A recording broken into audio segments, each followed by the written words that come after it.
I talk about in the book is this idea that you are a new person sent from the divine oneness. So you go from a state of unity to a state of multiplicity, and you think of yourself as separate. Now, it's common in spirituality for people who are interested in non-duality to criticize duality as a delusion. But one way of looking at it is a pyramid. So at the bottom, where you have multiplicity, the focus is on having focus, is on just seeing what is arising in this multiplicity, what forms are arising, and do I have attachment? Do I lack equanimity?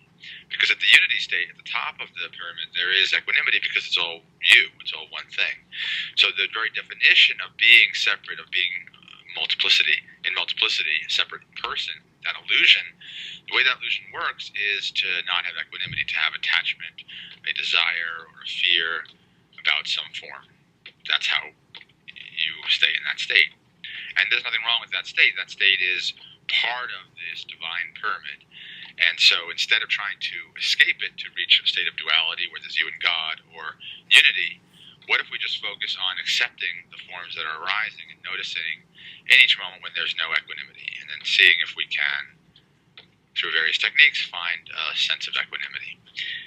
At some point, 1% of the population of Earth, and it doesn't happen very often, enter a state of true duality. So in that case, there's just you and the divine. So all forms are seen as manifestations of the divine, and then there's you. And then that makes it much easier to move to the unified state, because everything else is the divine, so now you just add yourself to that, and you're in the unified state. Many spiritual teachers are talking from a consciousness level of multiplicity and having judgments about positive or negative about duality or non-duality. And so this is a different position, which is simply to say, if you're in multiplicity, if you're not seeing everything as God, or not seeing everything as one, and you're self-unified with God, focus on what is actually your experience, which is that there's all these different items, and see what relationship you are forming with those items. From a unified state, there's no relationship. They're all you. But right now, you're seeing things in relationship to you, so see if you have equanimity about them. And the more you can increase that equanimity, the more you match the frequency of the unitive property, or at least the dualistic property. I think what's happening a lot in spirituality is that people are racing to get to the end of a very, very, very long journey.